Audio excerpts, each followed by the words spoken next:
اس وقت ساری دنیا میں مسلمان یہ سوچتے ہیں کہ مسلمانوں کے دشمن مسلمان کے علاوہ ہر کوئی ہے۔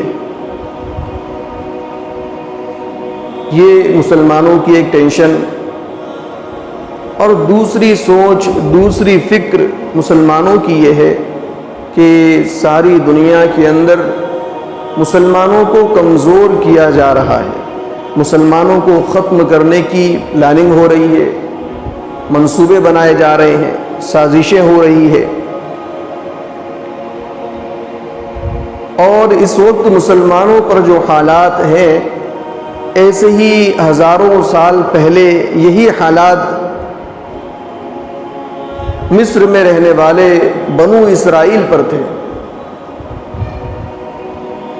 بنو اسرائیل حضرت یعقوب علیہ السلام کا نام ہے، ان کا دوسرا نام ہے، ان کو کہا جاتا ہے اسرائیل، اور ان کی اولاد کو، ان کے بعد میں جو ان کی اولاد چلی ان کو بنو اسرائیل کہا جاتا ہے۔ اور حضرت یعقوب علیہ السلام جو ہے وہ حضرت اسحاق علیہ السلام کے بیٹے ہیں، اور حضرت اسحاق علیہ السلام حضرت ابراہیم علیہ السلام کے بیٹے ہیں۔ تو ایسے ہی حالات بنو اسرائیل پر اس وقت تھے جبکہ ان کا بادشاہ ظالم فرعون تھا، اور فرعون کوئی بادشاہ کا نام نہیں ہے۔ فرعون اصل میں اس زمانے کے جو بادشاہ ہوتے تھے ان کا لقب ہوا کرتا تھا۔ فرعون کے نام کے بارے میں کتابوں میں لکھا ہے کہ اس کے باپ کا نام رمسس تھا اور فرعون کا نام منفتاح تھا، اصل نام جو فرعون ہے۔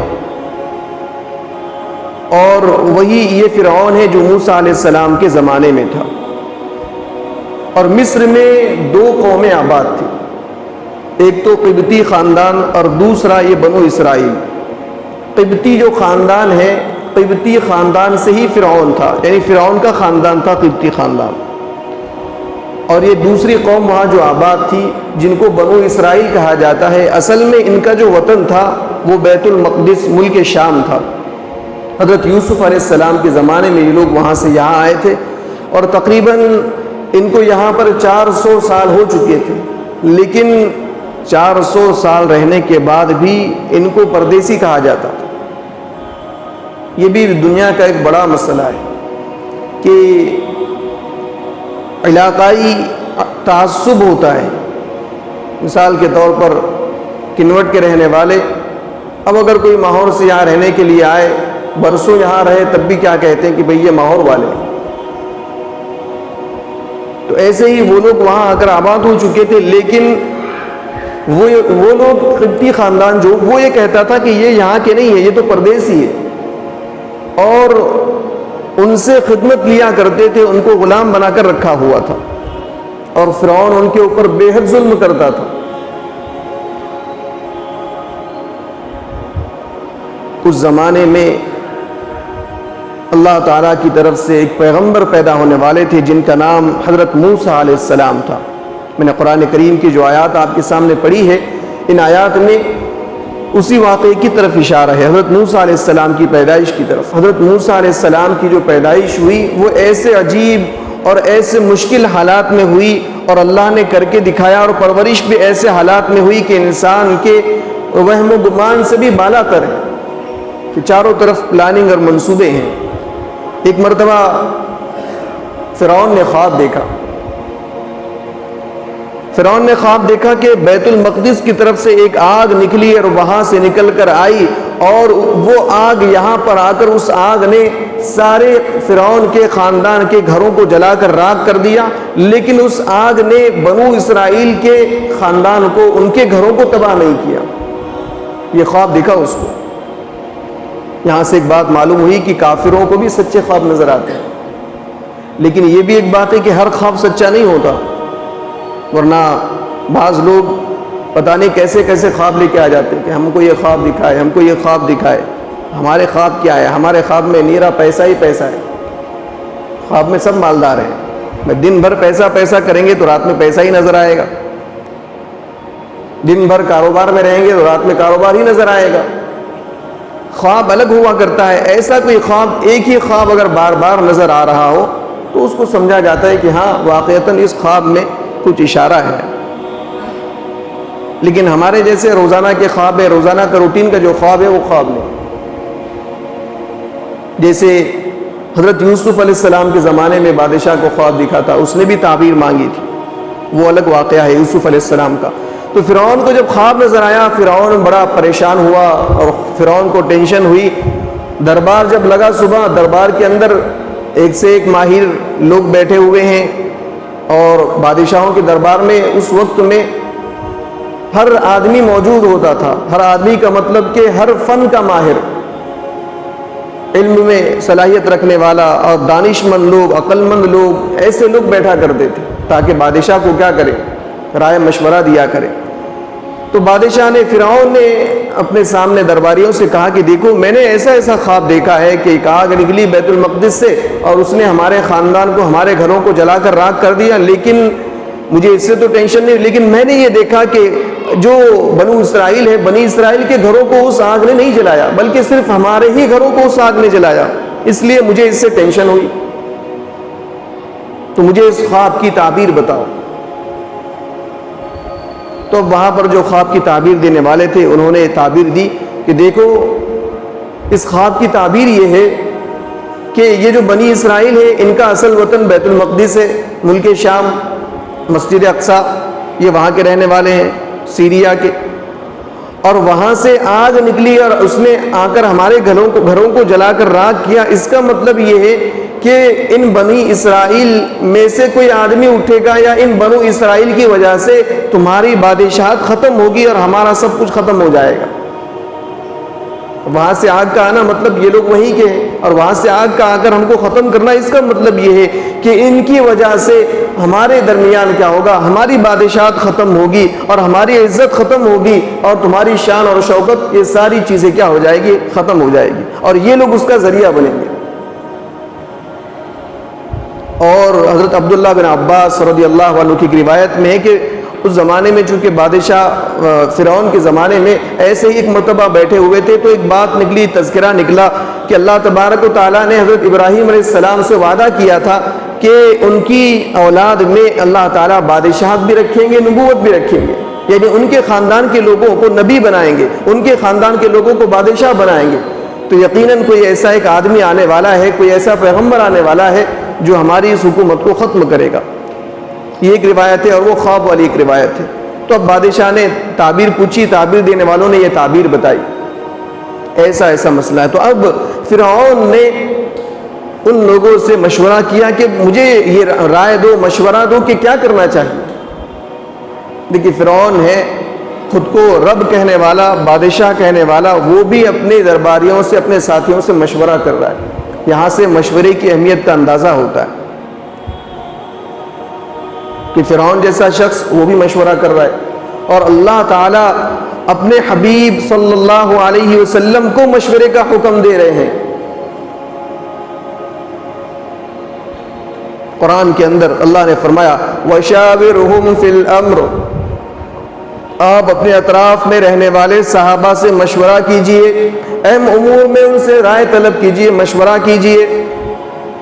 حالانکہ اللہ کے نبی صلی اللہ علیہ وسلم کو مشورے کی کیا ضرورت ہے؟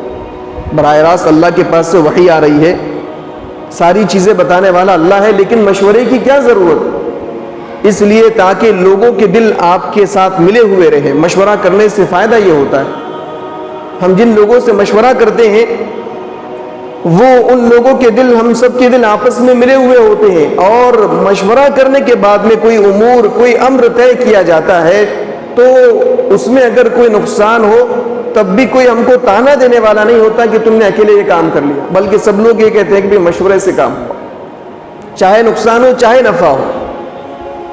بہرحال مشورہ کیا فرعون نے، تو درباریوں نے، جو دربار کے اندر موجود تھے، انہوں نے کہا کہ بھئی ایک ترکیب ہے، وہ یہ کہ ان کے اندر جو بچہ پیدا ہونے والا ہے جو ہماری حکومت کے تختے کو الٹ دے گا، ہم ایسا کرتے ہیں کہ ان کے بچوں کو پیدا ہونے نہیں دیں گے، اگر پیدا ہو جائیں گے تو ان کو قتل کر دیں گے۔ اور وہاں سے یہ قانون لاگو ہوا، اور فرعون نے یہ حکم جاری کیا کہ بنی اسرائیل کے گھروں میں جو بھی بچہ پیدا ہوگا اس کو قتل کر دیا جائے گا.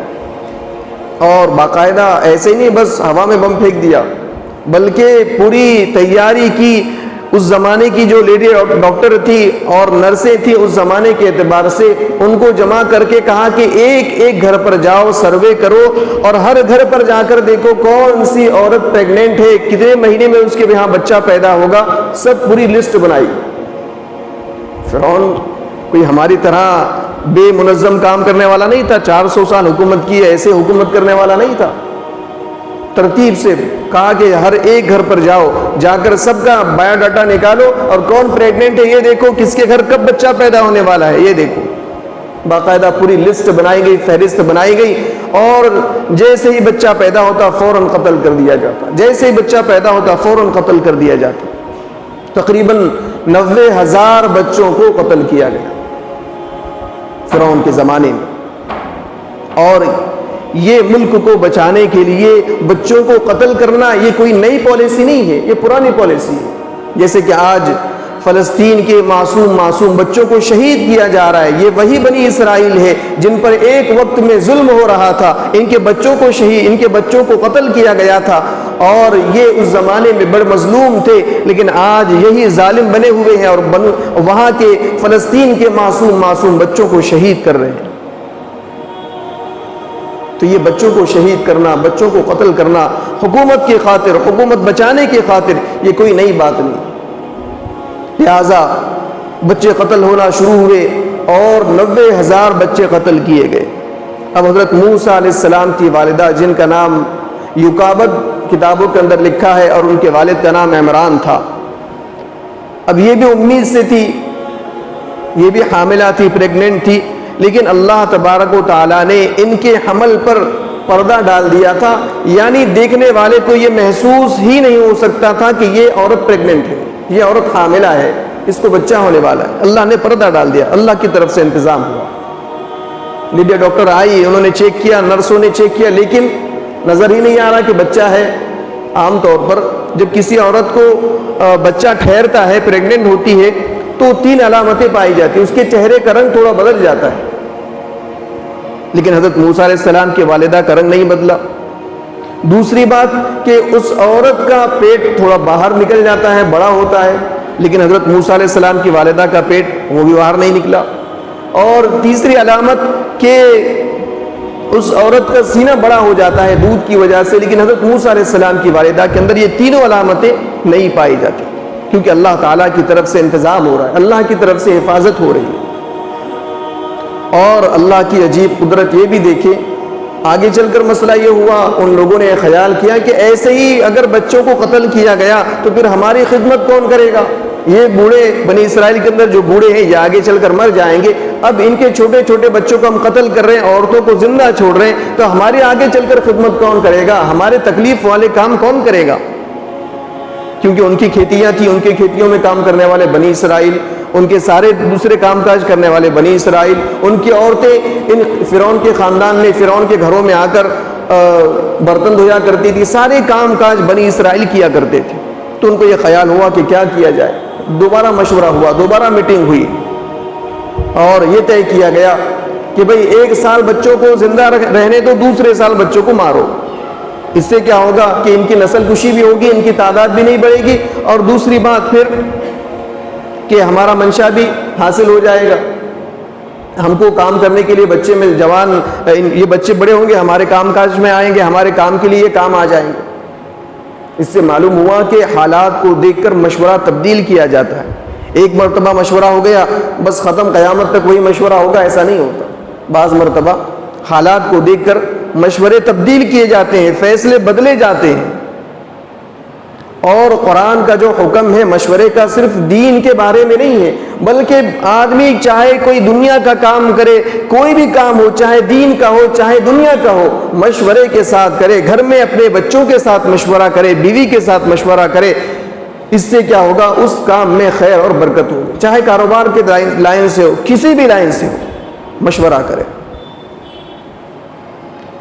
تو دوسرا مشورہ ہوا کہ 1 سال مارو، 1 سال زندہ چھوڑو. اللہ کی قدرت دیکھے، جس سال بچوں کو زندہ چھوڑا جا رہا تھا، اس وقت میں حضرت موسیٰ علیہ السلام کے بڑے بھائی حضرت ہارون علیہ السلام کی پیدائش ہوئی۔ جس سال بچوں کو زندہ چھوڑا جا رہا تھا اس سال میں کس کی پیدائش ہوئی؟ حضرت موسیٰ علیہ السلام کے بڑے بھائی حضرت ہارون علیہ السلام حضرت ہارون کی پیدائش ہوئی۔ اور جس سال بچوں کو قتل کیا جا رہا ہے اس سال میں حضرت موسیٰ علیہ السلام کی پیدائش ہوئی۔ اللہ کو دکھانا تھا کہ دنیا چاہے لاکھ مخالف ہو جائے، ساری دنیا ایک طرف ہو جائے، ساری دنیا مارنے پر اتر آئے، قتل کرنے پر اتر آئے، لیکن اللہ جس کی حفاظت کرنا چاہتا ہے ساری دنیا مل کر بھی، وقت کی حکومت مل کر بھی اس کا کچھ نہیں بگاڑ سکتی۔ اللہ نے کر کے دکھایا ہے۔ ابراہیم علیہ السلام کو آگ میں ڈالا گیا، سارے لوگوں نے مل کر مشورہ اور پلان کیا کہ ابراہیم علیہ السلام کو ختم کرنا ہے، لیکن اللہ کے یہاں فیصلہ ہو چکا تھا، تم چاہے مارنے پر اتر آؤ، تم چاہے آگ میں ڈالو، لیکن حفاظت کرنے والا میں ہوں، میں حفاظت کر کے دکھاؤں گا۔ تم جلاؤ لیکن اس آگ کو ٹھنڈا کرنا میری ذمہ داری ہے۔ اللہ نے آگ کے اندر بچا کر دکھایا، یونس علیہ السلام کو مچھلی کے پیٹ میں بچا کر دکھایا۔ تو یہ اللہ جس کو بچانا چاہے اس کو کوئی مار نہیں سکتا۔ اب جس سال میں حضرت موسیٰ علیہ السلام پیدا ہوئے وہ سال بچوں کو قتل کرنے والا تھا۔ حضرت جو موسیٰ علیہ السلام کی والدہ ہے، ان کی جو اماں ہے، تو ان کو ایک مرتبہ تکلیف شروع ہوئی، درد شروع ہوا پیٹ کے اندر۔ موسیٰ علیہ السلام کی پیدائش کا وقت قریب ہے۔ اب موسیٰ علیہ السلام کی جو والدہ تھی ان کی ایک لیڈی ڈاکٹر سے، ایک نرس سے، ایک دایا سے دوستی تھی۔ وہ ان کے گھر آیا جایا کرتی تھی اور وہ فرعون کے محل میں کام کرتی تھی، فرعون کے لیے کام کرتی تھی، گویا کہ گورنمنٹ سرونٹ تھی، سرکاری دواخانے میں ڈاکٹر تھی اس زمانے کے اعتبار سے۔ تو ان کے ساتھ میں حضرت موسیٰ علیہ السلام کی والدہ کی دوستی تھی۔ حضرت موسیٰ علیہ السلام کی والدہ نے ان کی بیٹی کے ہاتھ سے اس عورت کو بلا بھیجا کہ تم آؤ اور مجھے جو ہے تکلیف شروع ہو گئی ہے، درد شروع ہو گیا ہے۔ اب وہ وہاں سے ان کی جو دوست تھی، دایا تھی، وہ آئی۔ یہاں سے ایک بات یہ معلوم ہوتی ہے کہ سرکاری جو افسر ہیں، سرکاری نوکری کرنے والے لوگ ہیں، ان سے کیا ہونا چاہیے؟ اچھے تعلقات ہونا چاہیے۔ لیکن ہمارے یہاں مسئلہ الٹا ہے، لوگ ان کے ساتھ میں جا کر لڑتے ہیں، جھگڑتے ہیں، گالیاں دیتے ہیں۔ اس لیے ہمارے جو کام آسانی سے ہونا چاہیے وہ بھی کام آسانی سے نہیں ہوتا۔ مسلمانوں کو تکلیف کیا؟ مسلمان جاتے ہیں، مسلمانوں کا کوئی کام اگر فری میں بھی کرنا چاہے، فری میں کر کے دے رہے، تب بھی وہ لوگ گالیوں پر اتر آتے ہیں۔ ہمارا یہ حال ہے، ہماری عورتوں کا یہ حال ہے۔ تو جو سرکاری لوگ ہیں ان کے ساتھ میں اچھا معاملہ کرنا چاہیے، اچھا سلوک کرنا چاہیے۔ حضرت مولانا سید اسعد مدنی رحمۃ اللہ علیہ فرماتے تھے کہ جب کرفیو لگ جائے، اس وقت میں کرفیو لگنے کے بعد میں چونکہ پولیس کی ڈیوٹی ہوتی ہے، پولیس کا کام ہوتا ہے، تو مسلمانوں کا یہ کام ہے کہ مسلمان ان دھوپ کے اندر، گرمی کے اندر، جس حالت میں وہ ان پولیس والوں کے سامنے اپنا دروازہ کھول کر ان کو پانی کے لیے پوچھنا چاہیے، ان کو چائے کے لیے پوچھنا چاہیے، ان کو کھانے کے لیے پوچھنا چاہیے، کیونکہ وہ بھی انسان ہے۔ اس سے کیا ہوگا؟ ہمارے اچھے اخلاق کا مظاہرہ ہوگا، وہ سمجھیں گے کہ یار ماشاءاللہ یہ لوگ کتنے اچھے اخلاق والے ہیں۔ لیکن ہمارے لوگ کیا کرتے ہیں؟ پتھر مارتے ہیں پولیس والوں کو۔ بعض جگہ ہوتا ہے ایسا، کرفیو لگا تو پولیس والوں کے ساتھ جھگڑے کرتے ہیں، پولیس والوں کو مارتے ہیں، تو پھر وہ کہاں سے رحم کریں گے؟ یہ اسلام کی تعلیمات ہے۔ آج ہم نے اسلام کی تعلیمات کو چھوڑا ہے، اس وجہ سے پریشان ہیں۔ ہم نے اچھے اخلاق کو چھوڑا، اچھے کردار کو چھوڑا، ہم ایک جہالت والی قوم بن گئی، ہم جاہل قوم بن گئے آج، اور ایسی چیزیں کرنے پر اتر آئے جو ایک بالکل نیچے درجے کے لوگوں کا کام ہوتا ہے۔ تو حضرت موسیٰ علیہ السلام کی والدہ نے بلایا، اور بلانے کے بعد میں وہ عورت آئی، اور آنے کے بعد میں حضرت موسیٰ علیہ السلام کی پیدائش ہوئی۔ جیسے ہی موسیٰ علیہ السلام دنیا کے اندر ماں کے پیٹ سے باہر آئے اور موسیٰ علیہ السلام کی پیدائش ہوئی، وہ دایا کہتی ہے کہ موسیٰ علیہ السلام کی دونوں آنکھوں کے درمیان سے میں نے نور نکلا ہوا دیکھا، اور وہ دایا بڑی پریشان، حیران کہ میرا تو کام ہی یہ ہے، میں روزانہ کئی بچوں کی ڈیلیوری کرتی ہوں، کئی عورتوں کی ڈیلیوری کرتی ہوں، روزانہ میرے ہاتھوں سے کئی بچے پیدا ہوتے ہیں، آج تک میں نے کوئی ایسا بچہ نہیں دیکھا، لیکن یہ بچہ اتنا خوبصورت، حسین اور جمیل، اور اس کی دونوں آنکھوں کے درمیان سے نور نکلا ہے۔ اور پھر وہ دایا کہنے لگی، وہ عورت کہنے لگی موسیٰ علیہ السلام کی والدہ سے کہ سنو، تم نے جب مجھے بلایا تو میں یہ نیت سے اور اس ارادے سے آئی تھی کہ میں تمہارے بچے کی پیدائش کے بعد میں پولیس کو خبر کر دوں گی اور فرعون کی جو پولیس ہے وہ آ کر تمہارے بچے کو ختم کر دے گی، لیکن جیسے ہی میں نے اس بچے کے چہرے پر نظر ڈالی ہے، اس بچے کی محبت میرے دل میں گھر کر گئی ہے، مجھے اس سے محبت ہو گئی ہے۔ اور یہ اللہ تعالیٰ کی طرف سے تھا، وَأَلْقَيْتُ عَلَيْكَ مَحَبَّةً مِّنِّي وَلِتُصْنَعَ عَلَىٰ عَيْنِي۔ اللہ تعالیٰ فرماتے ہیں کہ حضرت موسیٰ علیہ السلام کی طرف نے ہم نے محبوبیت کو ڈال دیا۔ موسیٰ علیہ السلام کو جو بھی دیکھتا تھا وہ آپ سے محبت کرنے لگتا تھا۔ اس کے بعد میں وہ دایا وہاں سے نکلی تو باہر کے جو جاسوس تھے فرعون کی طرف سے چھوڑے ہوئے، انہوں نے دیکھا کہ یہ دایا یہاں سے نکل رہی ہے، یہ لیڈی ڈاکٹر یہاں سے نکل رہی ہے، اس کا مطلب یہاں کچھ گڑبڑ ہے، سمجھ گئے، اور وہ فوراً وہاں سے بھاگتے دوڑتے آئے۔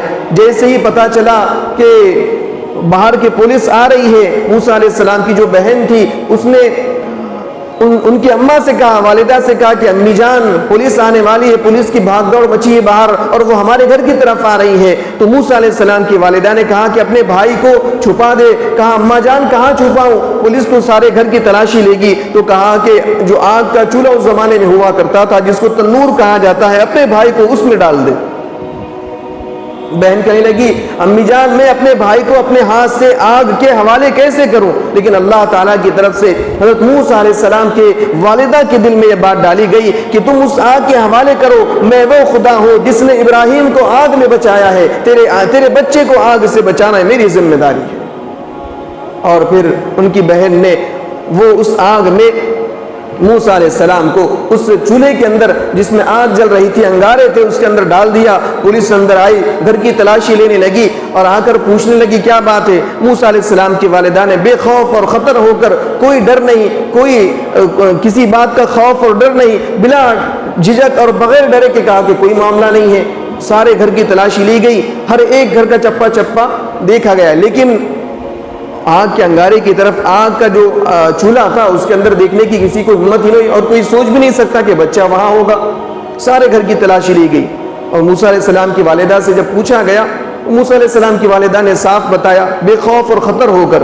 یہاں سے بات یہ معلوم ہوتی ہے کہ آدمی اگر کوئی پولیس والا یا کوئی ایسا آدمی اگر ہم سے کوئی سوال کرتا ہے، پوچھتا ہے، تو بغیر ڈرے کہ ہم کو جواب دینا چاہیے۔ اگر ہم ہچکچائیں گے، اگر ہم نے کچھ کیا ہی نہیں تو ڈرنے کی کیا ضرورت ہے۔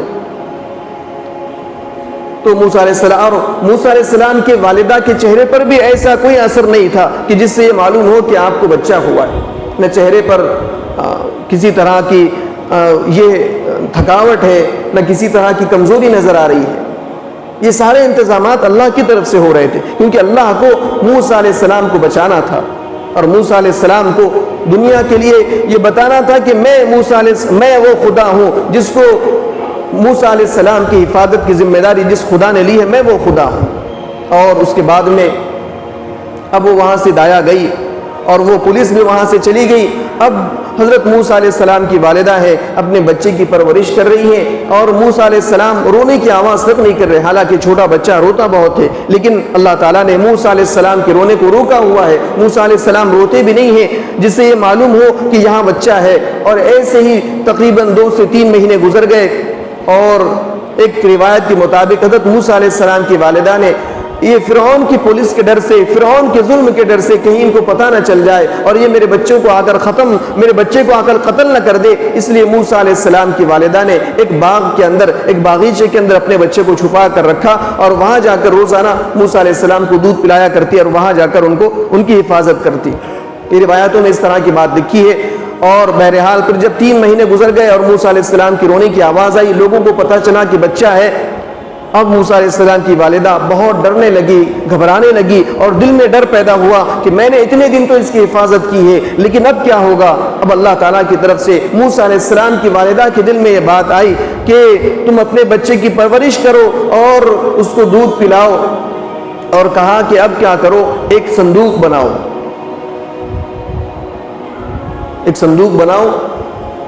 اور صندوق بنا کر اس میں اپنے بچے کو رکھ کر سمندر کے حوالے کر دو، دریا کے حوالے کر دو۔ اور موسیٰ علیہ السلام کی والدہ نے صندوق بنایا۔ اب بعض واقعات اس میں ایسا لکھا ہے کسی ایک جگہ پر کہ موسیٰ علیہ السلام کی والدہ جس آدمی کے پاس گئی جس کو صندوق بنانا آتا تھا، اس کو کہا صندوق بنانے کے لیے، تو اس آدمی نے، اب چونکہ کام کرنے والوں کو باتیں کرنے کی عادت بہت ہوتی ہے، تو کہا کہ بھئی کیا بات ہے، کیوں بنانا چاہتی ہو، اور کیا کس لیے چاہیے صندوق، ایسے ویسے باتیں کرنے لگا۔ تو موسیٰ علیہ السلام کی والدہ نے بتا دیا کہ دیکھو کسی کو بتانا نہیں، میرے یہاں بچہ ہوا ہے اور میں اس بچے کو اس میں رکھ کر کیا کروں گی، دریا کے حوالے کر دوں گی تاکہ فرعون کے ظلم سے میرا بچہ بچ جائے۔ اب وہ آدمی تھا، اس کو تو لالچ تھا، کیونکہ فرعون کی طرف سے، حکومت کی طرف سے اعلان تھا کہ کوئی آدمی اگر بتائے گا کسی کے یہاں پر بچہ ہے تو اس کو انعام دیا جائے گا۔ تو انعام کی لالچ میں اور انعام پانے کی غرض سے وہ آدمی، اس کی نیت بدل گئی، اس نے سوچا کہ یہ بوڑھی عورت اور یہ عورت مجھے کیا دے گی، اس صندوق کے بدلے میں مجھے چند روپیے دے گی، چند پیسے دے گی، میں فرعون سے انعام حاصل کروں۔ اور وہ وہاں سے نکلا اور وہاں سے گیا فرعون کے پاس میں، دربار میں جانے لگا۔ اب باہر جو روکنے والے ہوتے ہیں، جو نگرانی کرنے والے، تو واچ مین نے، جو باہر تھے لوگ، انہوں نے، درباریوں نے روکا، بھائی کہاں جا رہے ہو؟ کہا کہ مجھے بادشاہ سے ملنا ہے۔ کہا کیا کام ہے؟ کہا کہ مجھے بادشاہ سے ملنا ہے، بہت ضروری کام ہے۔ انہوں نے مار کر بھگایا کہ چل نکل یہاں سے، کیا کام ہے، خواہ مخواہ اٹھ کے آ جاتے ہیں۔ یہ جو بڑے لوگ ہوتے ہیں نا، ان کے پاس میں جو آس پاس کے لوگ ہوتے ہیں، یہ بہت زیادہ ڈینجر ہوتے ہیں۔ اب ایک مرتبہ آیا، دو مرتبہ، 3 دن سے چکرے مار رہا ہے۔ بعض روایتوں میں لکھا ہے کہ 10 دن تک وہ آدمی آتا رہا اور بولتا رہا۔ تو لوگ پوچھنے لگے، وہ لوگ، کہ بھائی کیا بات ہے، ہم کو تو بتاؤ، ہم جا کر کہیں گے۔ تو وہ کہنے لگا نہیں نہیں، میں بتا نہیں سکتا، میں تو صرف بادشاہ کو بتاؤں گا۔ اس کو معلوم تھا کہ اگر میں ان کو بتا دوں گا تو یہ جا کر بادشاہ کو بتا دیں گے، ان کو انعام مل جائے گا، میرا کام تو، مجھے کچھ نہیں ملے گا انعام پانے کی غرض سے۔ اس نے کہا کہ نہیں، میں خود بادشاہ کو کہنا چاہتا ہوں، بہت خاص بات ہے، راز کی بات ہے، میں تم کو نہیں بتا سکتا۔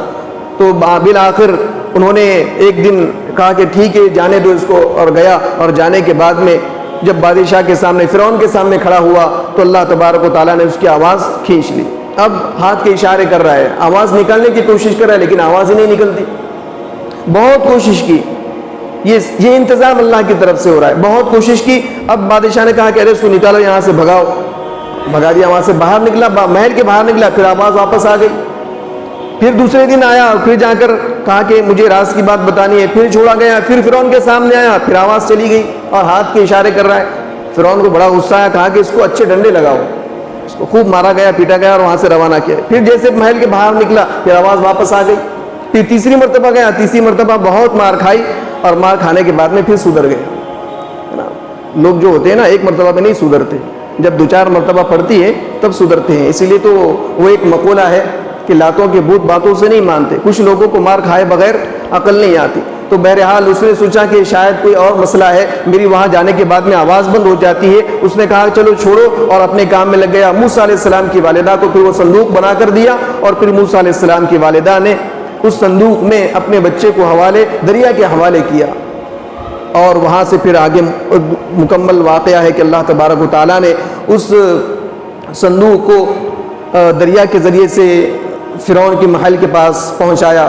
حالانکہ 2 راستے تھے، ایک راستہ ادھر جا رہا تھا، لیکن جبرائیل امین سے کہا گیا جبرائیل اس کا رخ اس کی طرف کرو، فرعون کے محل کی طرف کرو۔ اور پھر وہاں فرعون کے وہ سارا لشکر موجود تھا، فرعون کے لوگ موجود تھے، انہوں نے دیکھا صندوق آ رہا ہے۔ انشاءاللہ وقت ملنے پر آئندہ جمعہ کو آگے اس کا تفصیلی واقعہ انشاءاللہ بتایا جائے گا۔ اللہ تبارک و تعالیٰ سے دعا ہے کہ اللہ تعالیٰ ہم سب کو اللہ کی ذات پر مکمل بھروسہ کرنے کی توفیق نصیب فرمائے۔ وآخر دعوانا الحمدللہ۔